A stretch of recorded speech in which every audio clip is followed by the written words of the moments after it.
What's this podcast even about? Reality? It's about reality, mindsets, principles. Just the psychedelic experience. Pretty much.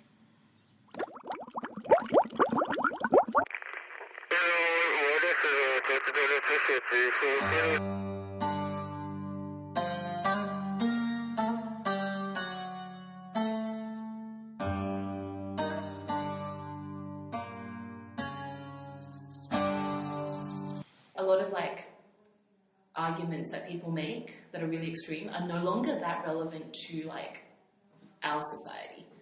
That's not to say inequality doesn't exist, but I don't think it's No, I agree with that you. direct. Well, the thing is, if you're talking about parenthood and stuff, what are you trying to say about that? Are you saying that it's as a result, or are you saying that should be fixed? Well, let me interrupt and just say, welcome to Blunt Force Trauma, Darla.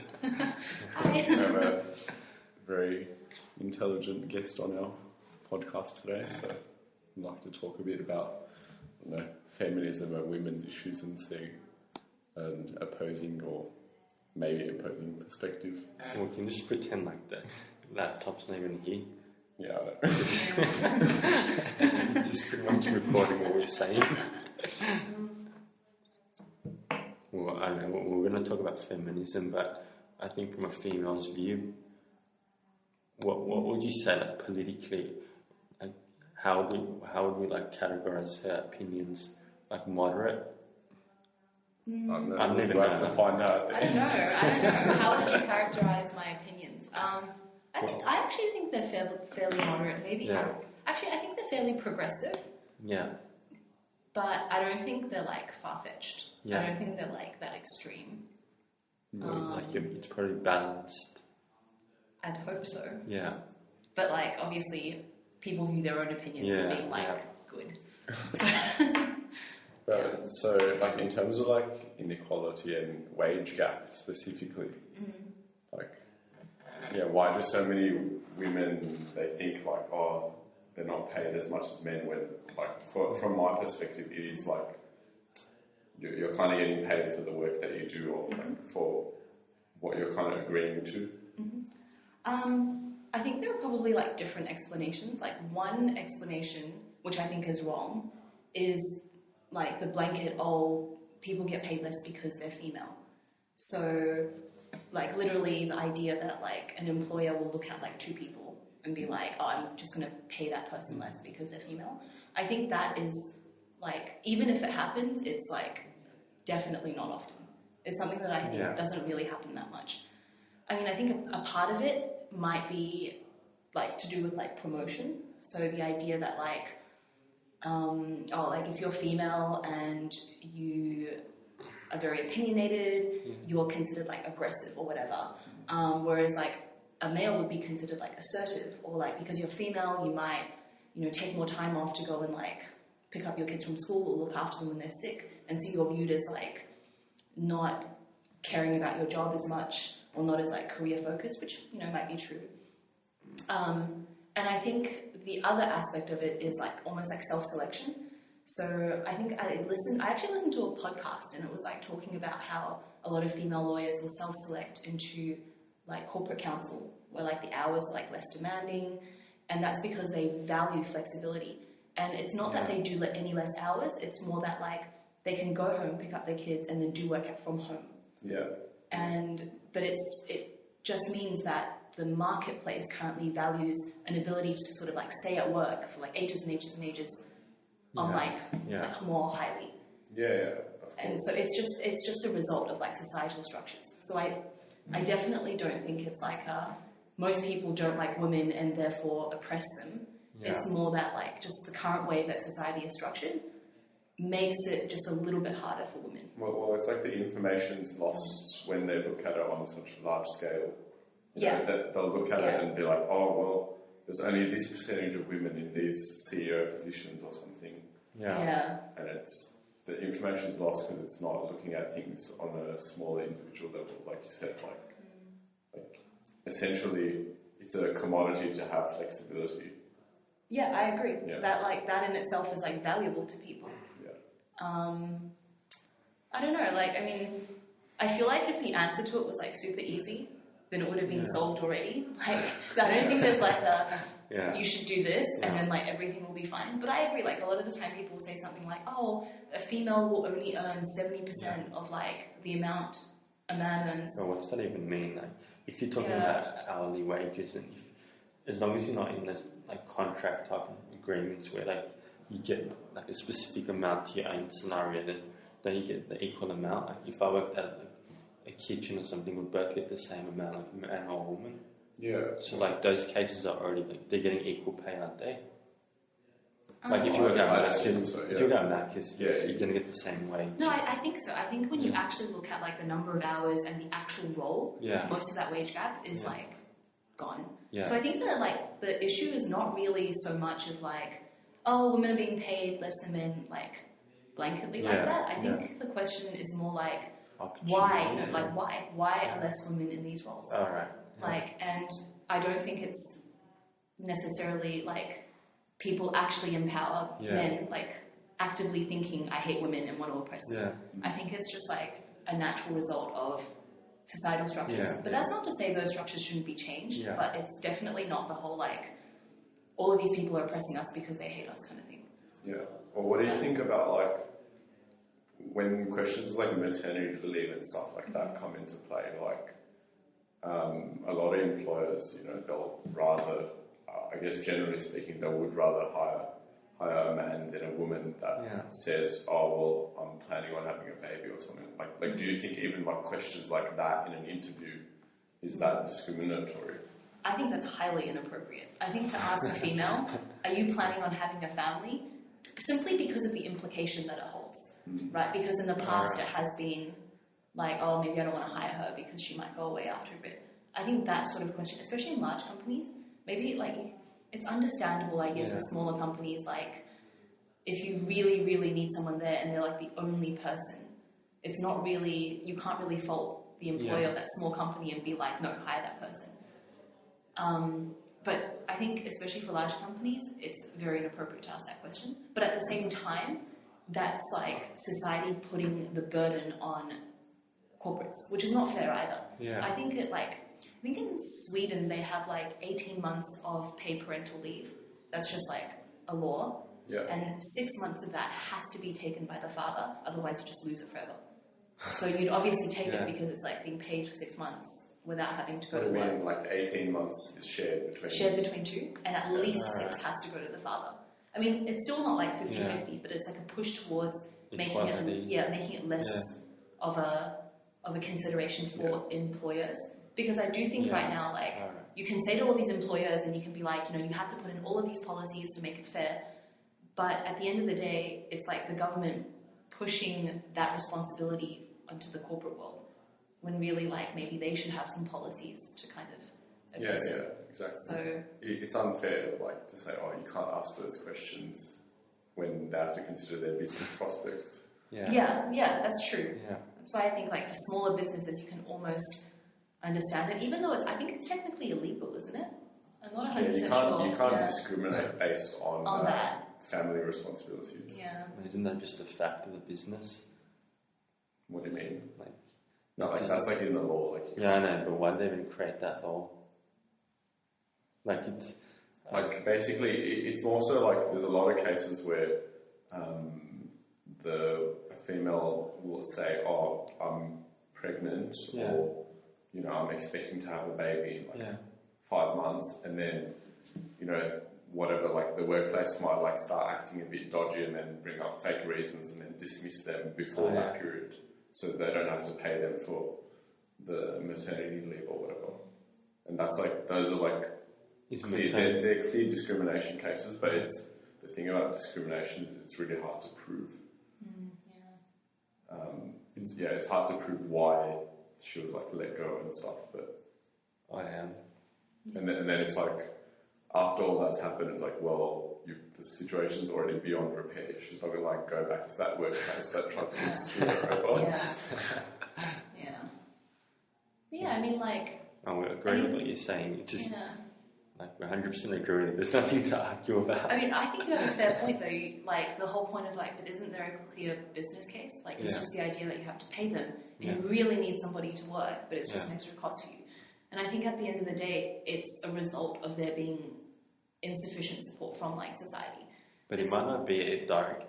Like, that's not the only cost. Like, for example, this guy was saying that, like, say, as a broker, then you create relationships with clients, and then when that woman goes away for, like, whatever, let's say 1 year, those relationships break down. So then when she comes back, she's not as productive. So it's not just a small cost at the of going on leave. It's like there's implication afterwards as well. So it's not just like one little cost, but like, as an employer, if isn't your sole duty to maximize profits, like you got to still consider, like, if I'm going to hire a man and a woman and they're both capable of the same thing, then wouldn't you hire the man just because you avoid those costs? Like, it's just a business expense. Well, I guess in, like, looking at it from a legal point of view, you'd say, like, you'd have to ask the question, are you available to work for 2 years? Like, can you be committed to, like we're trying to do a contract for this long? And then I reckon, like, even though it's indirectly suggesting, are you going to be away for 6 months for a baby or whatever, like, that's probably necessary. Like, if the business needs that, that's fair enough. I mean, and I take that point. I think it still goes to, like operating under the assumption that there is this huge cost borne by businesses, or at least a difference in, like, profitability, depending on whether or not they hire the woman or the man. And, like, you know, having to go through these, like, roundabout ways to try and circumvent, like, you know, like, legal implications.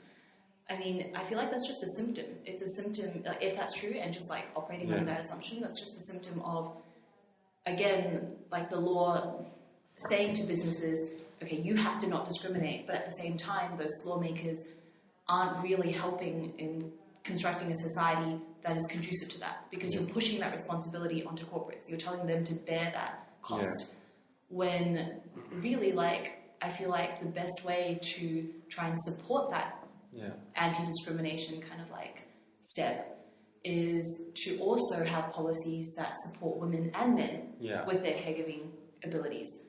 I mean, or responsibilities. I mean, like, just taking, like, the Scandinavian countries, for example, if you actually make it such that both women and men will bear the same level of responsibility in terms of caregiving, and, like, let's say by law you have to give a man this much like, leave anyway, then that becomes less of a consideration. I mean, like, I think that's a controversial point to the extent that it promotes, like, big government, because it promotes more social provision, and it is a slightly more socialist kind of, like, leaning, but I think at the end of the day, like, I reckon that's worth it, though. It's like, who's good? I guess some people love work, and they'll be like, well, I don't want to leave work for this. But at the end of the day, it just, like, seems like a very good idea to have both parents raising the child. Like, and I think that's the rationale as well. I mean, I think Norway has recently said, you know, a child is brought up and becomes productive for all of society. And there are positive externalities to them receiving good care. And so really it's the responsibility of society to raise that child. And I think this is obviously, like, this huge, like, you're moving away from just, like, oh, should employers do this? Now you're literally saying, like, society should change, and, like, governments should change, like, the way they make policy. So I feel like it'll eventually happen, but it's probably going to be, like, super slow. Well, you can't, like, force people to, you know, be good parents. They can only, like, set up structures to, like, encourage that kind of stuff. But as a mum, like, say a dad or mother, like, whatever, doesn't the mum, like, usually like to spend more time with their kids? Like, even a dad does, but, like, naturally, like, a woman might, like, have a bigger connection with the children. Well, that seems like a biological thing.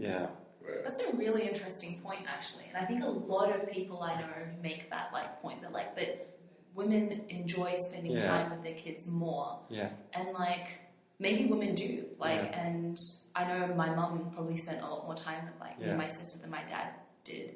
Like, I guess the counter to that argument is, firstly, like, well, do they really, or is it just, like, a social role placed upon them? And even if they do, fine, but don't men also want to spend time with their kids. So it's not necessarily saying which one wants to spend time with their kids more. It's more that like, okay, fine, even if women want to spend time with their kids more, but that doesn't mean men don't want to spend time with their kids. So can't you have both? You can have both, but like which one? I mean, I don't know. Like, why do you have to choose?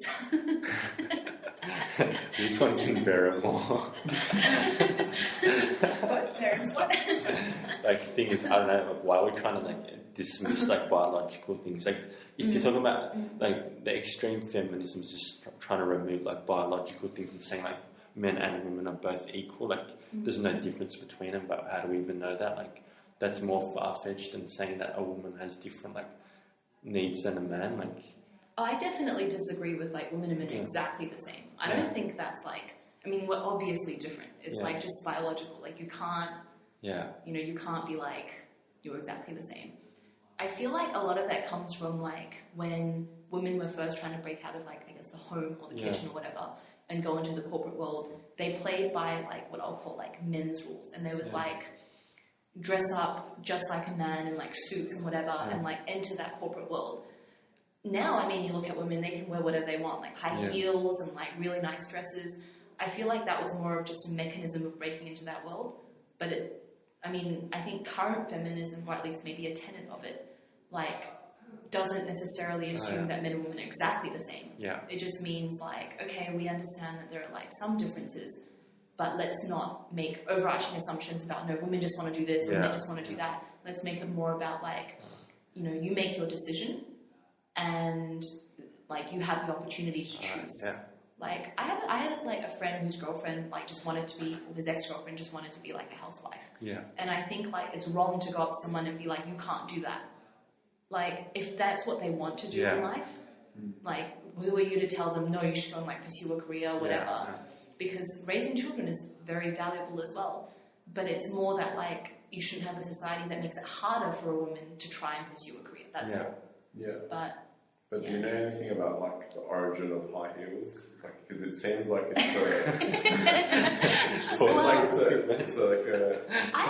I heard something, though recently somebody disputed it with me and said that like, and I fact checked it and I couldn't find like the source, so I'm not sure if this is true anymore. But I thought, at least previously, that it was invented by a French man because it mimicked the shape of a woman's foot at orgasm. And that's the stiletto. That makes sense. The stiletto. So I mean, a lot of feminists might say like wearing heels like that. I mean, that's anti-feminist, whatever. And maybe society conditioned us into like, you know, thinking that heels are attractive and that's why we wear them. But I think it's going too far to like take everything to its like, you know, logical conclusion and be like, let's stop doing everything. When if you're a girl and you enjoy wearing heels, I mean, yes. And I feel like I admire people who then say, actually, you know what? I'm not going to wear heels because I think that's oppressive or whatever. But at the same time, you shouldn't tell all girls not to because it makes them happy. Like it should be a choice. Yeah, I agree. I think everything should be a choice. Funny. It just seems funny because it's like I don't know, indirect patriarchal mechanism. Yeah. And then like technically don't like causes like back problems or something. Yeah, it's actually really bad for you, right?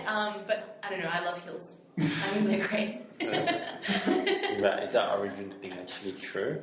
That's the thing. I can't remember where I found this out, but I believed it for ages until recently one of my friends was like, surely that's not right. And then I fact checked it. And I couldn't find a source for it on the internet, so I don't know anymore. I don't know. There's like a website that like debunks myths. Like, I guess we've got to submit that one in. Yeah. Skip is actually true. Actually, on the last podcast, we were talking about how, what about like just what women wear today and kind of like, what was it? There's like those outrageous videos from America where women are doing slut walks, like they're just wearing like really revealing clothes and being like I don't know. They're just trying to say that you can wear whatever you like and it doesn't promote rape. Like it's like rape culture, but it's pretty much saying like what were we trying to say that like it does sort of like.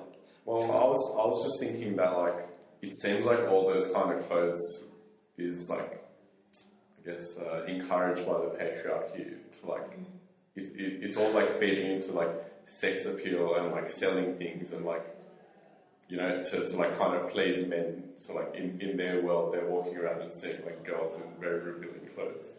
That's interesting. I mean, I think I actually, this was actually like one of those like links you see on Facebook, and there's like a little comic.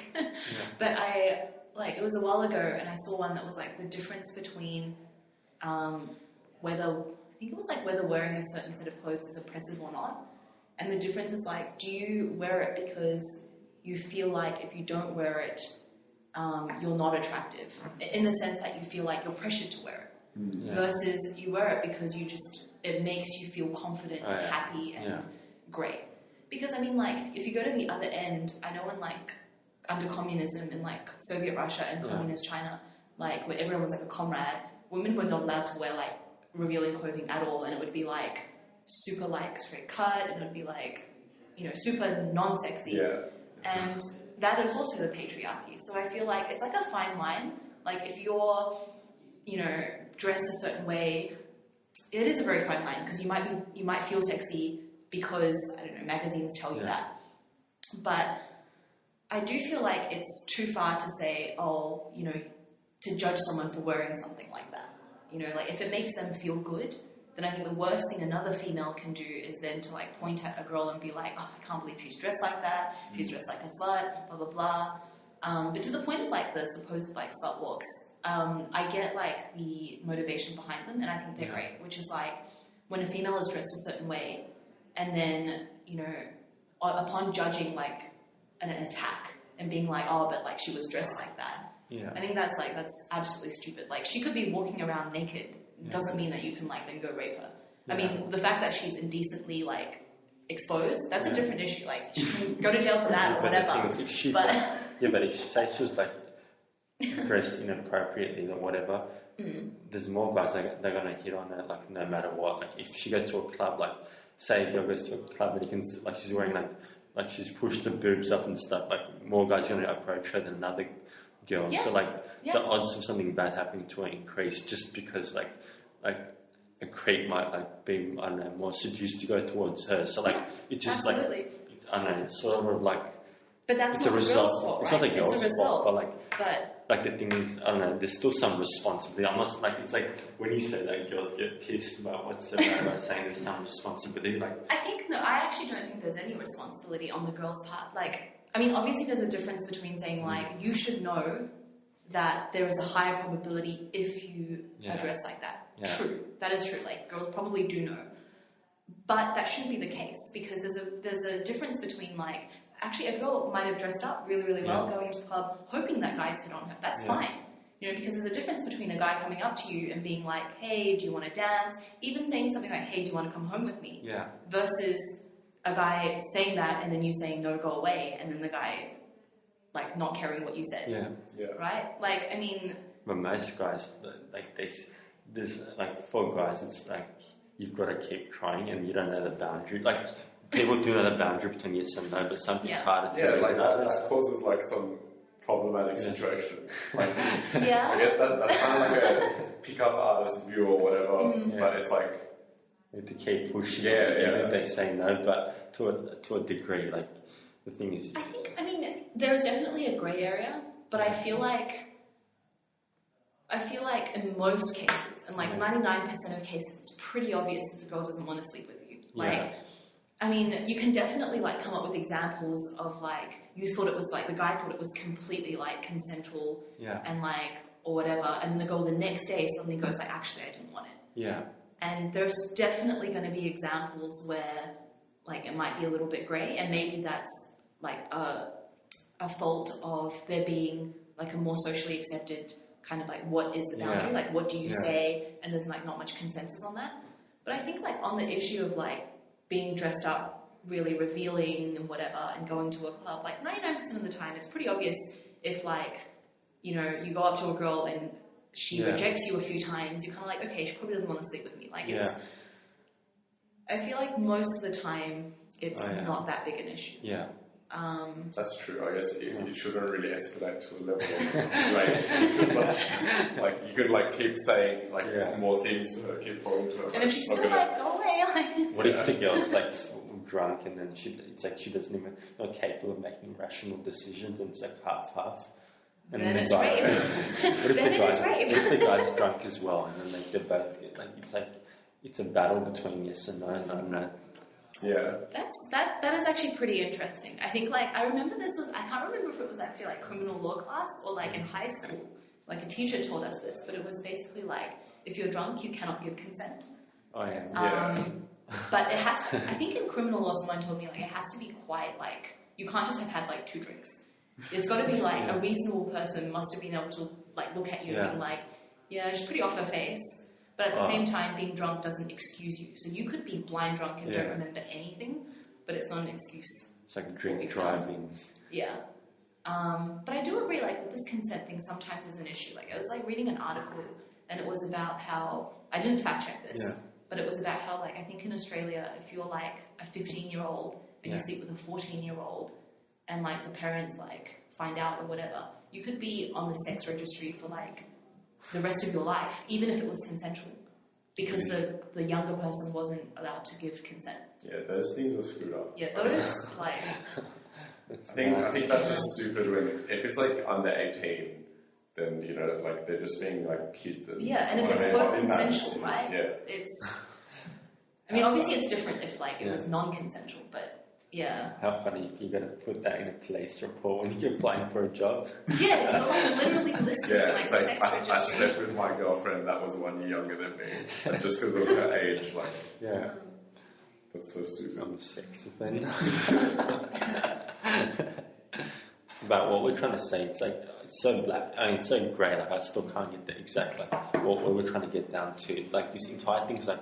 The law's trying to be black and white in a grey matter. It's so hard to say what's right and wrong, like for each scenario. That's why it comes down to like cases, and then when like sometimes it's like the wrong decisions are made and it's completely outrageous. But yeah, I agree. Like with some of those grey cases, I mean, I don't know what the answer to that is. But then what about like when one that comes up often is when 2 people are intoxicated and they have sex, and then the next day, whatever, like the girl or whoever regrets it, and then there's always like an onus put on the other person, like the guy, or that happened in. I think there was like a case where that happened, and then the guy was like kicked out of university for that.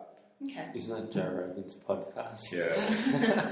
That's interesting. I mean, I think the law serves a purpose, and in this purpose, the law is trying to protect vulnerable people. Like vulnerable people being those who are not able to give consent because they're like super drunk. And maybe that's an example where like someone was caught. Yeah. When maybe they didn't deserve what they got, but at the end of the day, I mean, you can argue whether or not that law should be there to protect certain people. So maybe it is just a case of people just have to be like really, really careful. Or maybe it's a case where, the law needs to be a little bit more flexible and like look at all of the like, the whole situation. But the problem with this kind of stuff is it's always he said, she said. Like no one is there to like witness it. So, I mean, with a case like that, I mean, you can either believe it as like, the girl didn't know, like maybe the girl like was just like, I don't even remember, like I totally just wouldn't have given consent if I was not drunk. I don't know. And maybe the guy's like, what? Wait, what? That was not what I thought this was. Yeah. And I mean, in that case, it kind of sucked. But maybe the role of the law there is just to like give a message out to society, which is like, I mean, when in doubt, on the fence, don't do this.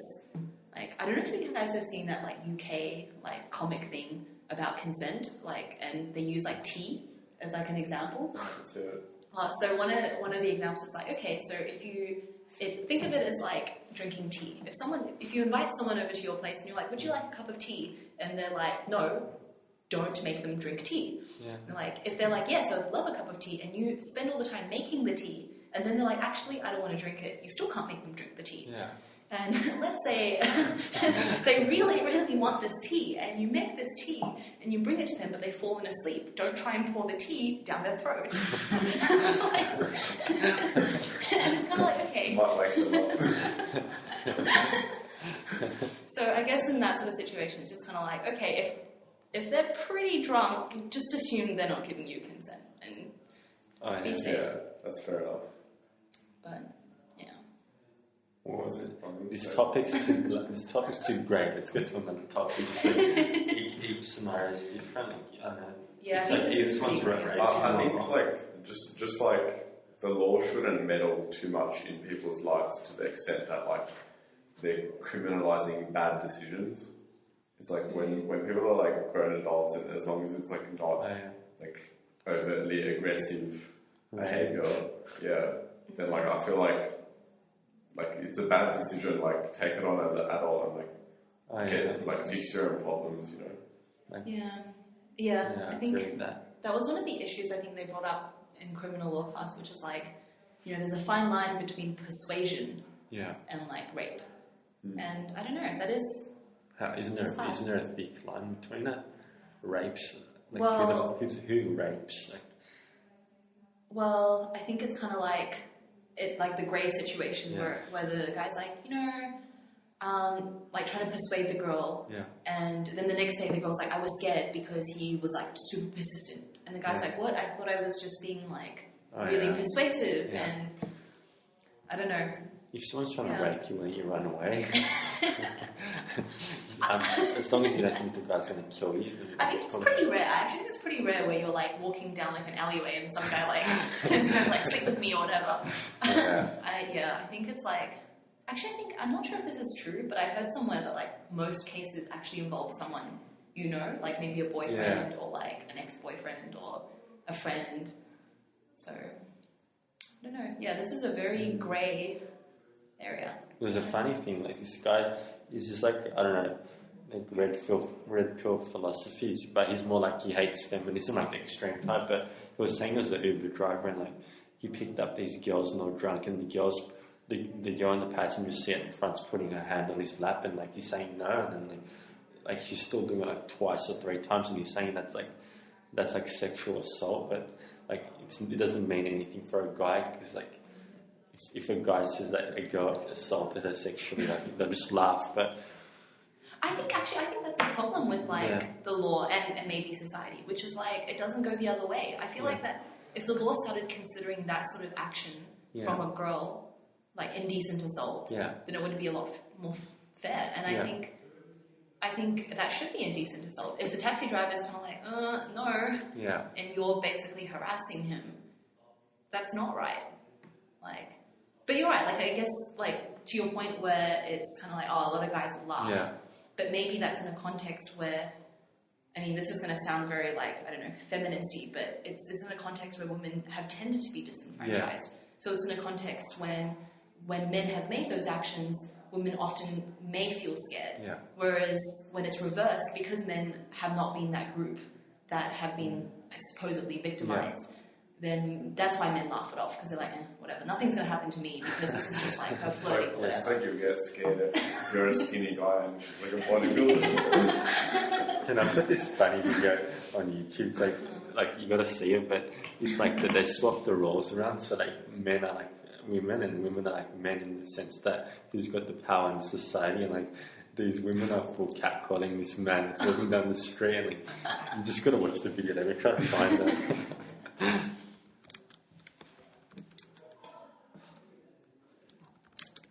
I thought you were writing Frenchy. Like. Let me see if it's. Oh, this is it. It's 10 minutes, but like we'll just watch 2 minutes of it. Signing your laugh. It's gonna be in subtitles, but you laugh. Like when you look at this, then you can understand where women are coming from more. So, but.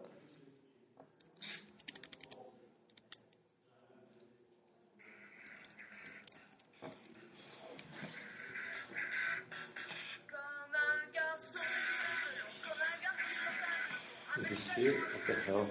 Is this it? Oh, I think this is it. Oh yeah, I think this is it. How funny is that for taking the kid in the pram?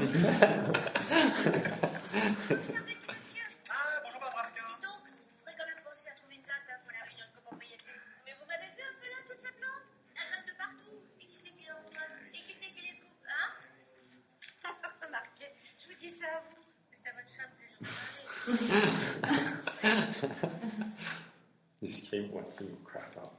Au revoir. Attendez, je vais vous aider. Merci. Ça va aller. All the girls like Perdez pas le sourire surtout, hein.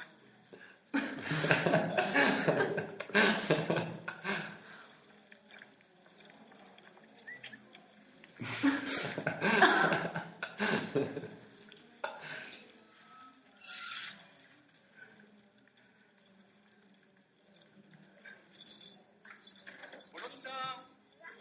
Hop là. How fun is that? I need something I need friends to do.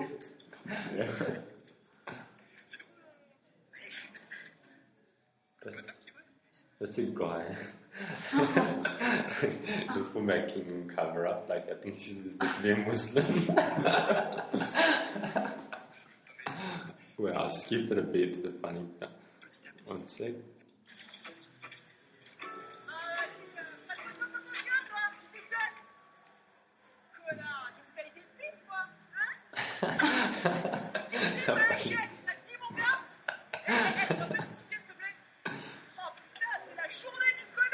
Ouais, ça va, ça va. Qu'est-ce que tu parles, lui? Oh non! Mais tu crois que je te vois pas sur ta scène? Tu t'es vu dans ton petit But cul? this is so extreme. Yeah. Wow. Et puis ça, mon gars, Has anything like this ever happened to you? No, definitely not. Wow. Who gets mugged by 4 chicks and they're trying to rape him? I think it's overheating the alley. c'est pas moi pour une activiste. Les beaux gosses, hein?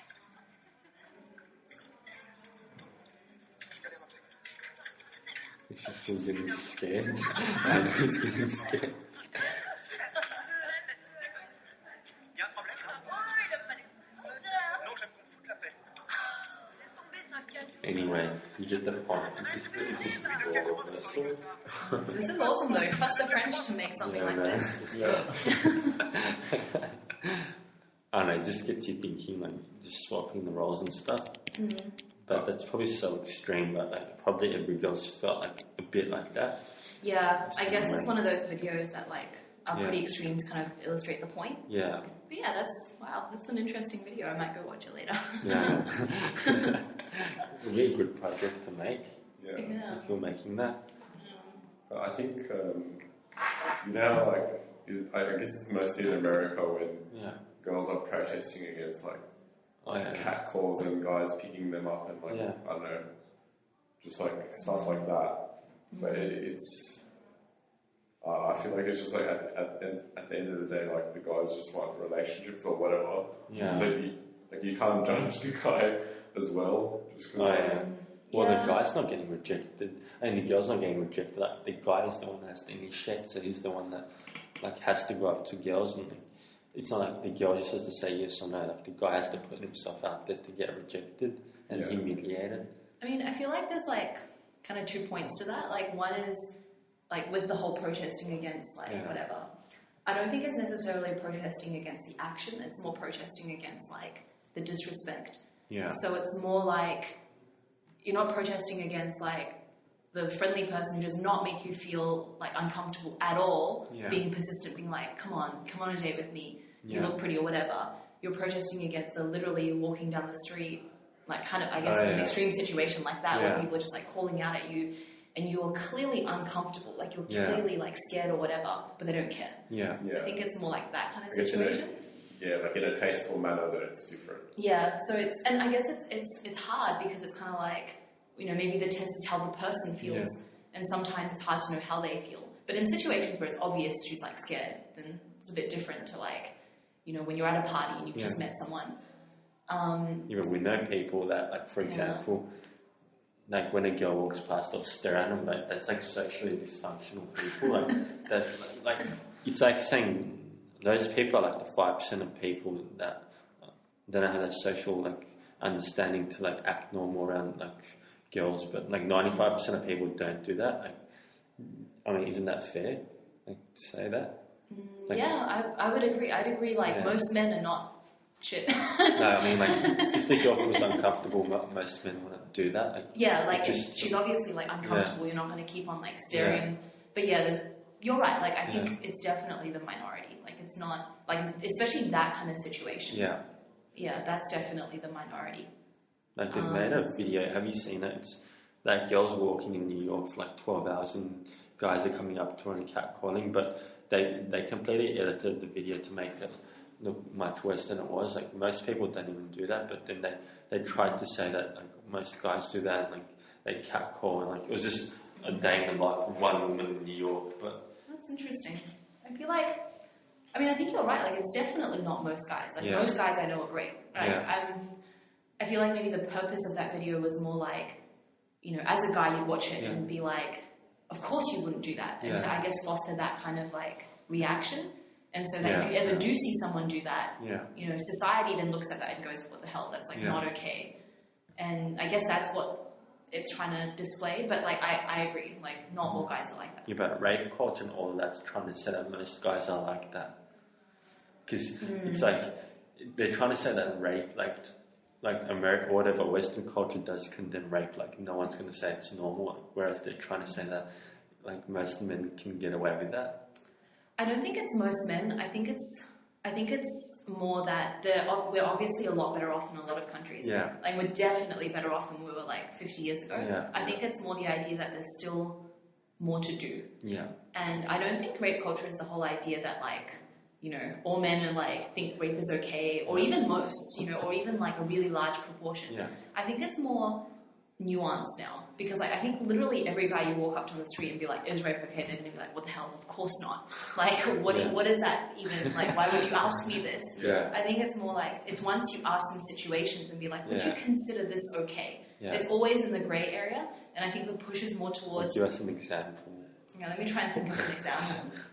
I mean, maybe it's the whole like the girl was a tease. Like maybe she got really dressed up, looked really, really sexy or whatever, went to a bar, like, you know, started like dancing with this guy. Maybe she got the guy to buy her like a few drinks, you know, got really like cuddly with him, you know, maybe made out with him, and actually maybe even went home with him, you know. And then like they're in bed having fun, whatever, and suddenly she's like, actually, you know what? Nah.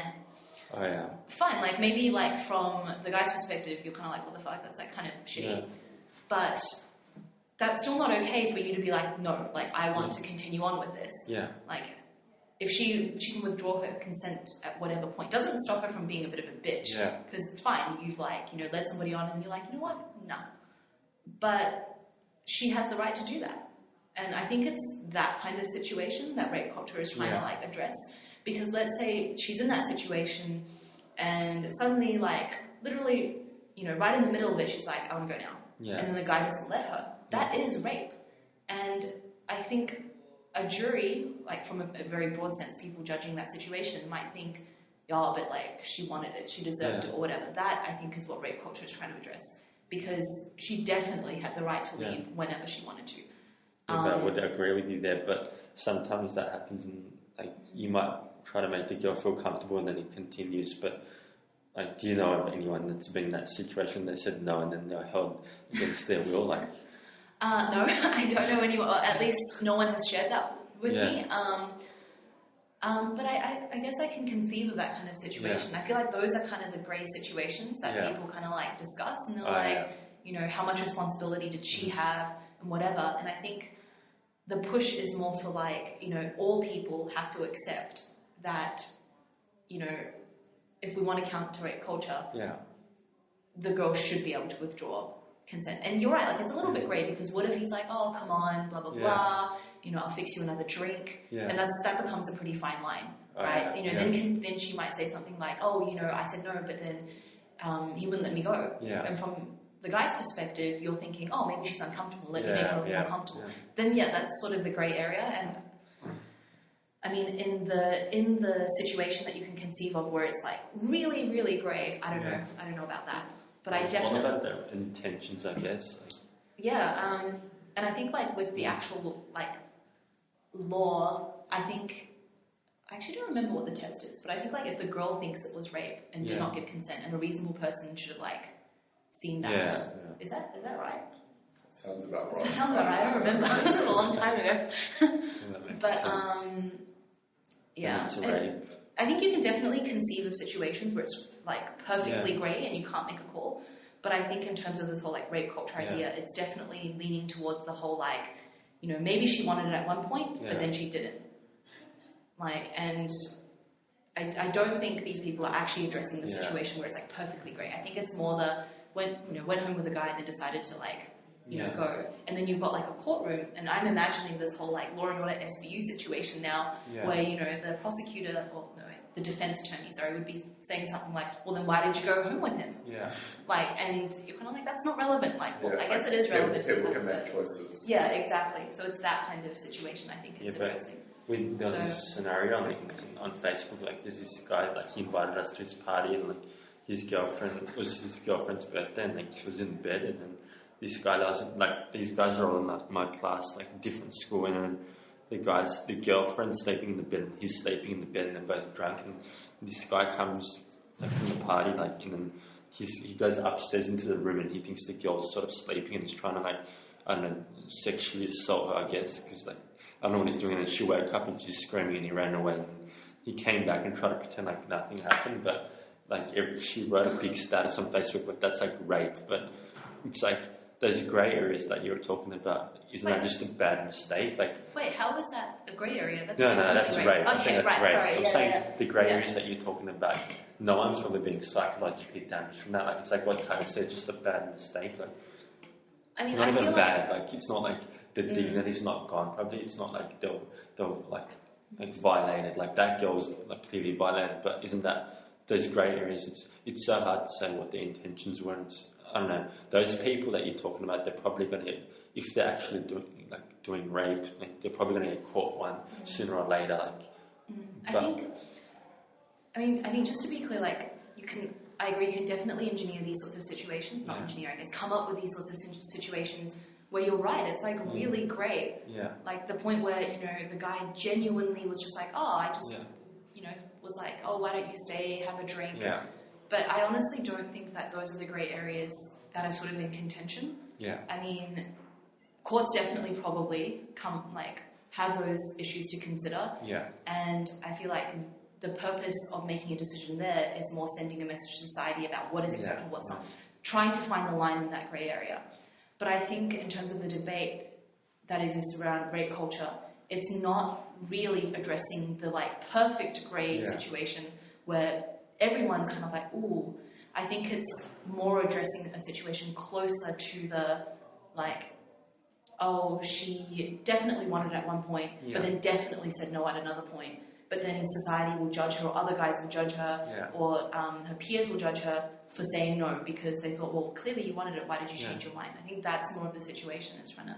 Then what if it becomes more skewed into the girl's favour and then guys are prosecuted unfairly? Like that sort of happened to our friend, but it does like a completely false allegation, but the point is then guys suffer as well. So it's like now it's like you're giving females the benefit of the doubt, and then like guys might like suffer as a consequence. But what kind of situation? Like say like what you're saying, the grey area, but then the court says that the guy was responsible, but maybe he wasn't, like in his eyes, but then like guys are sort of like those guys are now considered sex offenders. Okay, so if we're going back to the perfect grey area, and then the court has drawn a line, and maybe the decision was like a little bit, it's hard, right? And maybe the particular line it's drawn in a particular case seems very like unfair towards the guy or whatever. I would suggest that in a situation like that, the court imperfectly, the court's role was to basically send out a signal and be like, in these situations, this is what we consider yes or no. So you're drawing a line, and then people will react to that and be like, okay, I know I cannot do this. Because be like, the law needs to be like, you know, obvious and discoverable and all that sort of stuff.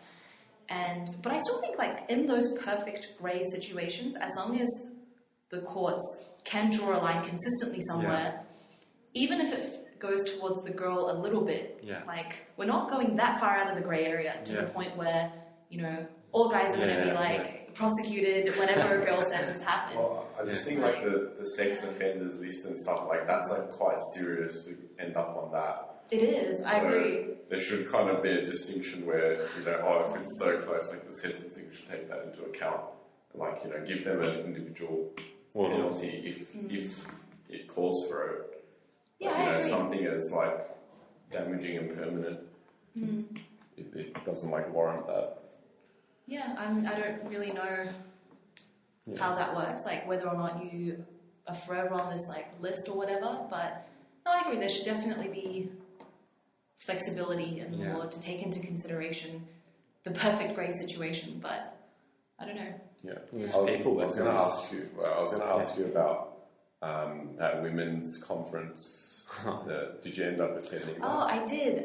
So I went to one talk.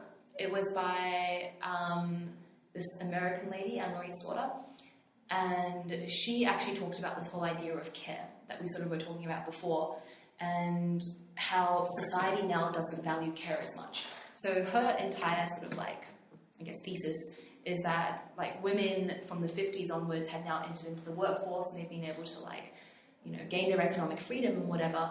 But what society has done as a result is devalued the other work that they traditionally have done, which is like care for children, parents, other family members.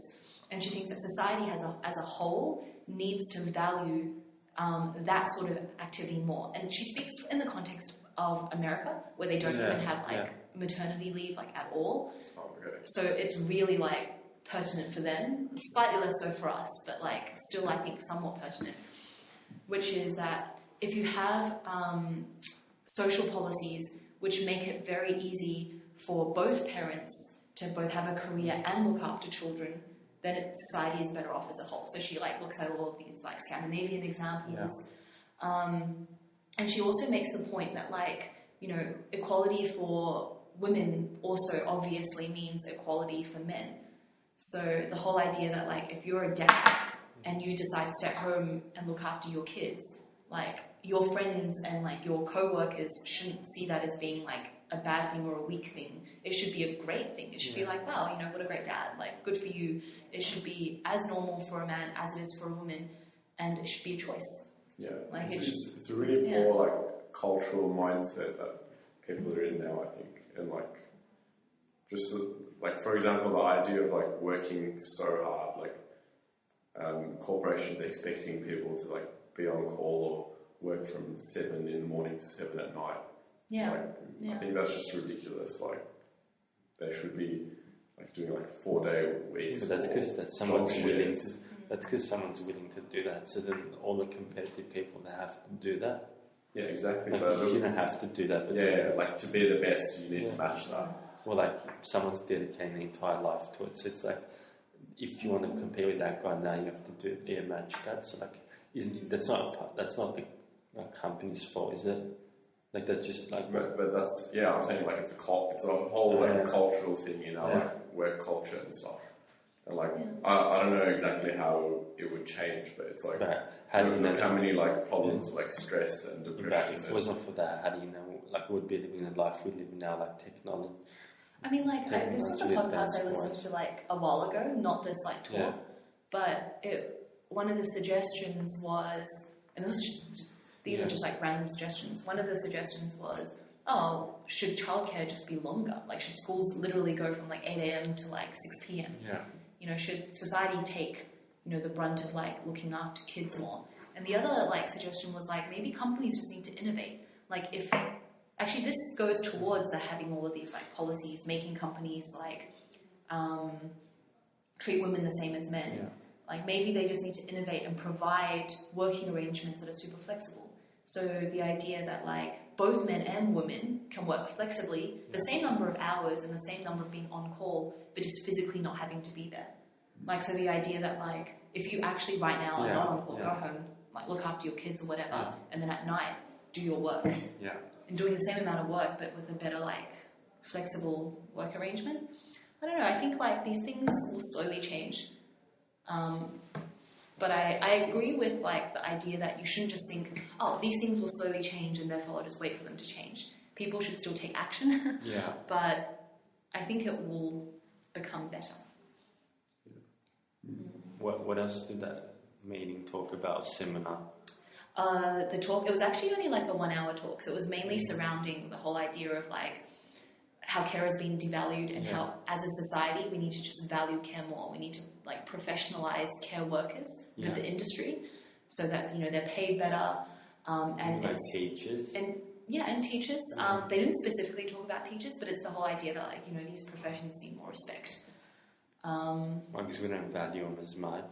Yeah, I think that's it, right? I think even in like conventional economics, they never take into account like, you know, home labor, and you know, you don't take into account that. Well, obviously that woman isn't working for the minimum wage because then she has to put her kid in childcare and pay for that.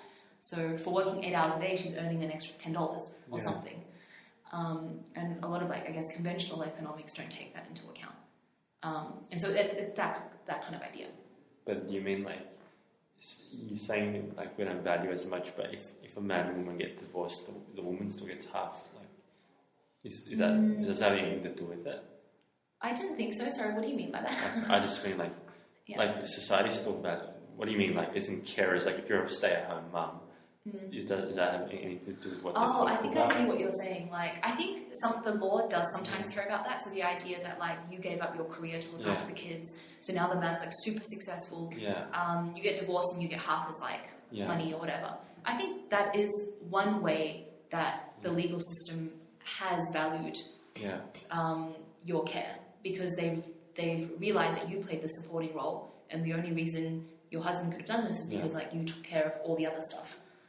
I think it's the idea, like the impetus for like her talk, and like she wrote an article like in 2013. But the impetus for all of it was, I think, around one point she said she was going to take some time off and like look after her kids. And like someone said to her, "Oh, you know, that's a shame. We really need someone like strong like you here." And that's, I think, when she realized, you know, a lot of like females, when they start taking time off of work, the response is always, "Oh, that's a shame. You had to give up something." And she's like, "But why does society feel that way? Like, choosing between work and family should be just that, a choice, right? People should be like, oh, that's good. Or, oh, okay, you decided to do that. It shouldn't be like, oh, that's a shame." Like, and so she's looking at it from that perspective, that society just thinks, oh, you're not successful if you just decided to like care for your kids. And I guess especially in the States where there aren't all of these social policies to help you out. And she thinks it's the same for men. Like, if a man like doesn't work and looks after their kids, does society view that guy as being less successful and less worthwhile? Probably. And that's not okay, right? That's not okay.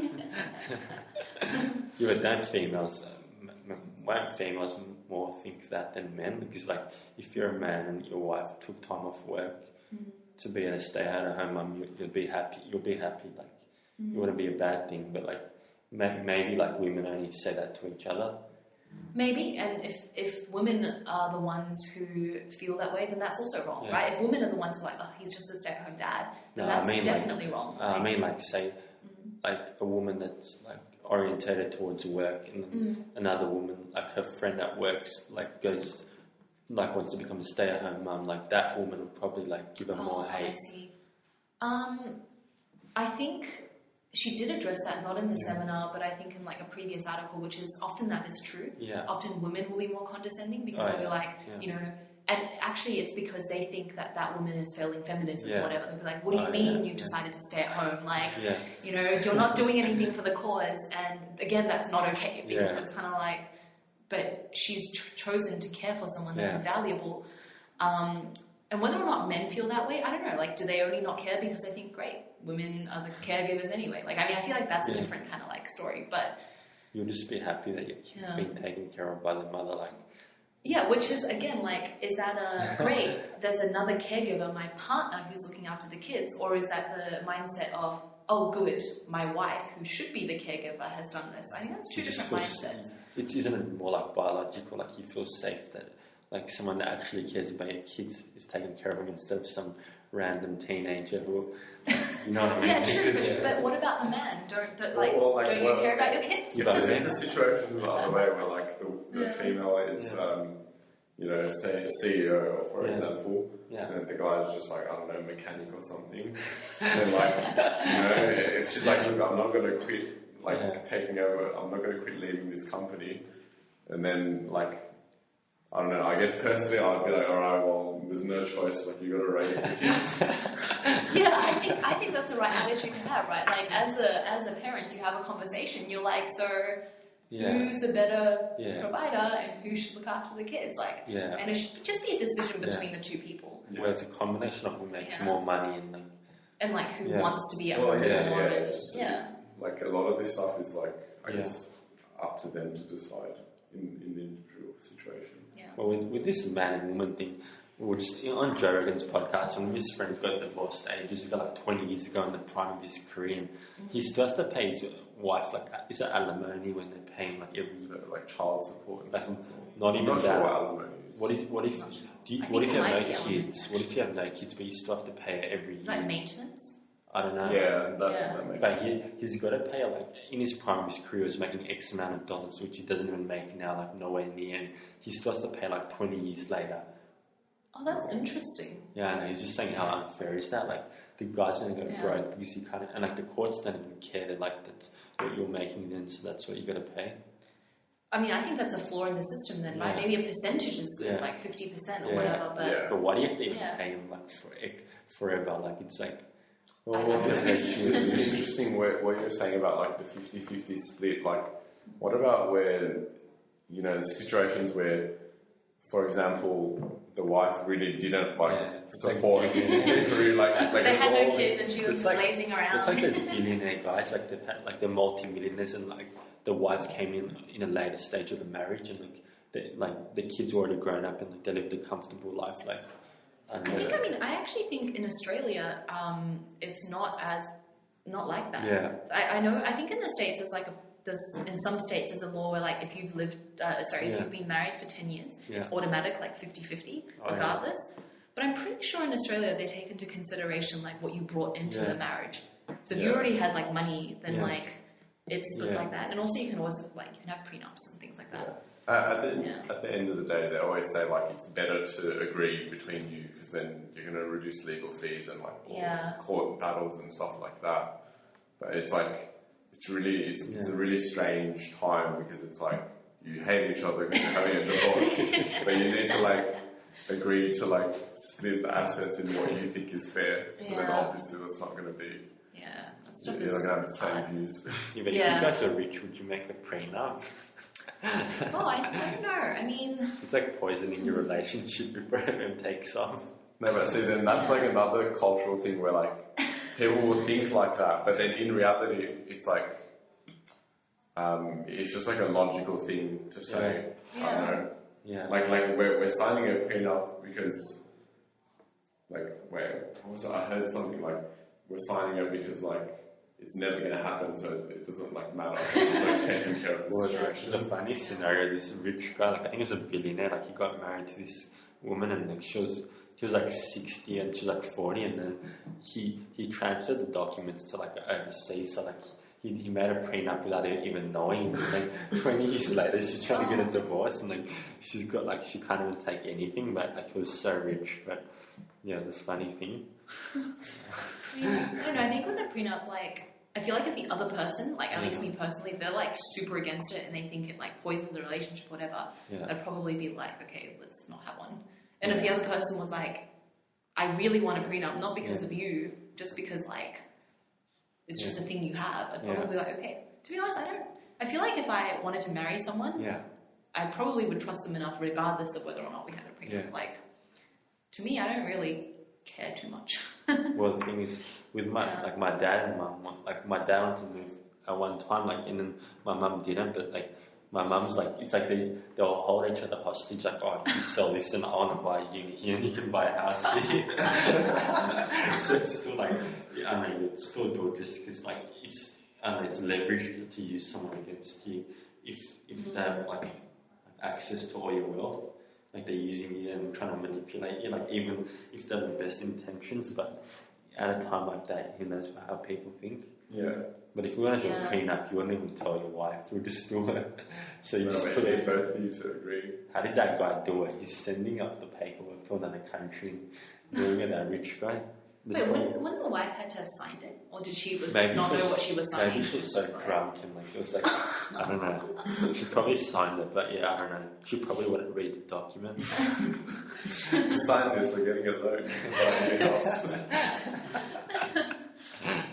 But all right. Well, let me ask. What do you think is like an actual contentious contemporary women's issue?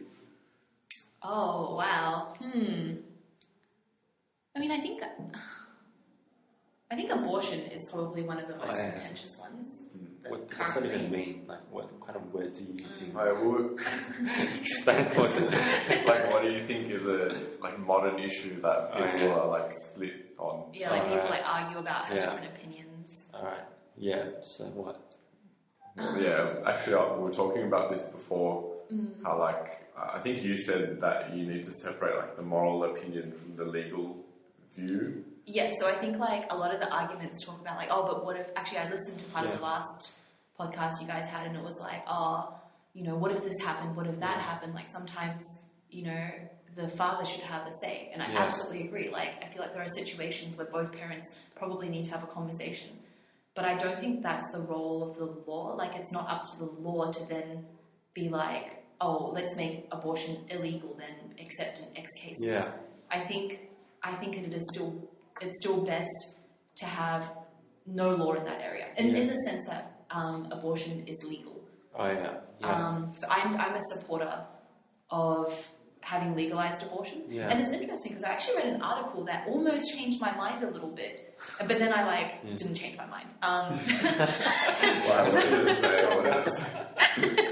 So it was an article, and it was actually from like this feminist who was like, you know, she was one of those people that, you know, protested and like tried to get like abortion legalized like back in the day, like when it was first legalized. But then she completely changed her mind, and the reason was because like she was talking about how she was talking to all these people and reading all these articles about how, wait, why is abortion okay? Like if you had an animal, like any animal in an enclosure, and the females kept on aborting their babies, you know, you would not, your reaction would not be, oh, it's fine, she doesn't want the baby. Your immediate reaction would be, wait a minute, like, why is she doing that? There must be some form of stress, right? And you try and change the environment so that they stop doing that. So she's like, abortion is not natural. And she's like, the only reason why females would want an abortion is because, one, like maybe they think it's inconveniencing them, which is, it means it's a social issue. Like, why should a child ever be a burden to a female? Society should change to stop that, and abortion should not be legal. And I actually think that's a really good point. Like, maybe the only reason women want abortions is because from one way or another, the child will become a burden to them because of the way society is structured. But at the same time, I don't think the answer to that is suddenly to illegalize abortion again, because it doesn't change the fact that society is the way it is now.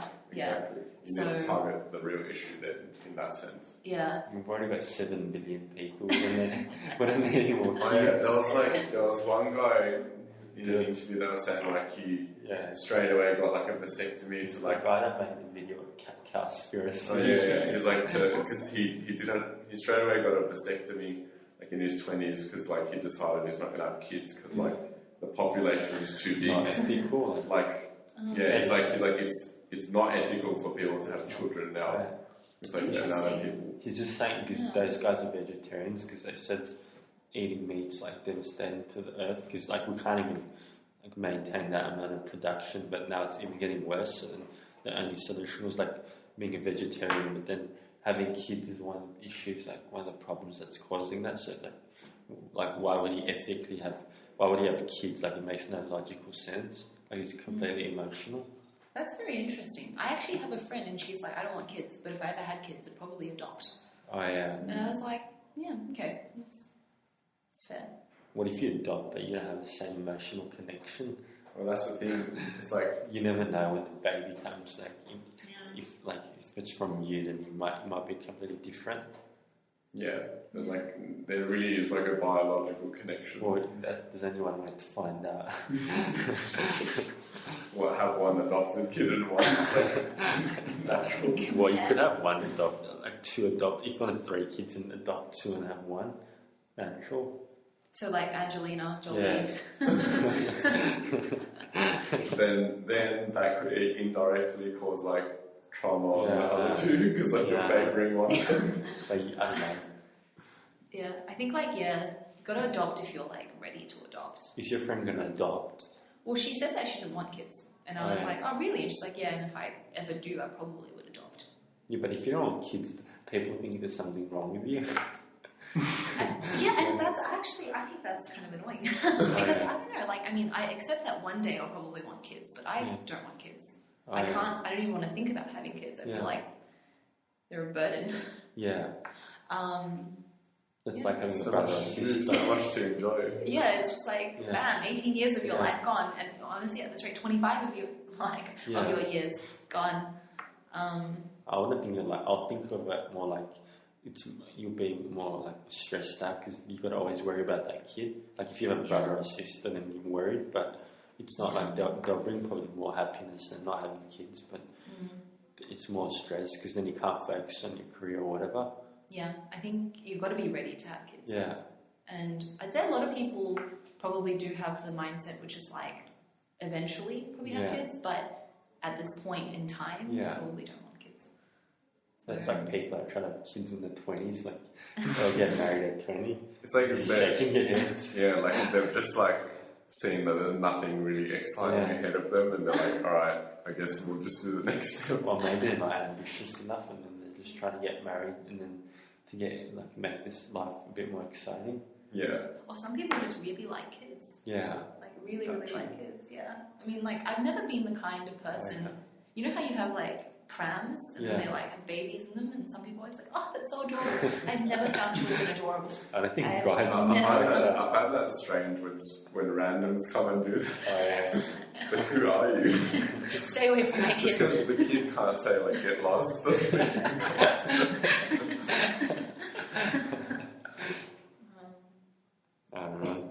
I guess we'll call it at the end. Wait, we have any one what's something like is there any other things that we're not agreeing on or anything to discuss? We can talk about like, well, how do we like? Is it good that the population's so big? Like the world's coming to an end. But that's nothing to do with something. I don't know. What about? Let's make a conclusion at least about what we said. To wrap up. The conclusion is just that like we just discussed things and we just got more educated. But I don't know. In terms of creating an opinion, did we create one? It was more like just discussing. At the end of the day, it's just the logical human beings will agree with each other, and basically choice is really important. I agree. I think choice, like freedom of individual choice, is like sacrosanct. Now tell us why. Just tell us this. Why is it extreme feminist? Like what? Like how come this? I don't know. Like I don't think extreme feminists like are logical, but how come they think they're so logical? Is that from like trauma or something? To be honest, I don't really know. I don't know too much about like the history of that kind of stuff. I would like hazard to guess that it's probably like for a couple of reasons. Maybe one of the reasons is that they're just very frustrated because they have encountered inequality in their lives. Yeah. But the message hasn't gotten across the right way. So everyone thinks they're saying one thing when really they're saying another thing. It's just that the communication's gotten like lost in translation or whatever. And maybe another reason might be that, again, like, you know, they've encountered this inequality, but maybe it hasn't been thought through. Yeah. And so the being like, we need to change this, we need to change that, hasn't been thought through to a certain extent. But yeah, actually, I'm not 100% sure.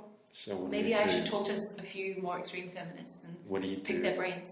We like me and Tati went to like a Bernie Sanders and Trump like sort of discussion group over here, and like hosted by the Socialist Party, and like we went in with the mindset like at least me that like I'm a bit of a Trump supporter, like not you support Trump, interesting, okay. just the ideology of what he represents, like speaking your mind and whatever, not like holding back, but they full like outcasted us in the group, like they didn't even talk to us, and even at the end like we said a couple of opinions, but at the end like we were waiting like to have a discussion, but like no one even turned their back, or like at least the people that organised it didn't like even give us a chance to have like a discussion. But I think that's unproductive. I mean, I completely, like, I'm definitely not a Trump supporter. I think he's, like, atrocious. Yeah. But at the same time, I feel like if someone has a different opinion to you, you know, just, like, go away. Yeah. Because it's not productive, right? It was funny because it was just like a situation where they're preaching to their supporters. And like we're the only people Yeah. to convince. Yeah. I don't know. Yeah, so how do we, the point was how do we like approach this situation? Listen to your peers with respect and discuss things with them. Yeah. I feel like any extreme group like this, they don't listen to logic. Like they've shut down, like, I don't know, they're just looking straight ahead and they don't want to talk or discuss. And anyone who's going against that, they just think that you're evil. I think that's very unproductive. Like, if you have a view and you're trying to share it, shoving it down people's throats, it's never going to work. Like, you're better off engaging in, like, a respectful conversation with them and, like, trying to understand why they feel a certain way or think a certain thing. Yeah. And then, like, see if you still disagree with them. Like, maybe they'll convince you of something. And if you still disagree with them because of whatever point, at least you'll know, like, what assumptions that they've used and whether or not you agree with those. I don't know. I agree. Like, I think being, like, super, like, you know, looking in this one direction and not, like, being sidetracked and, like, shoving things down people's throat isn't productive.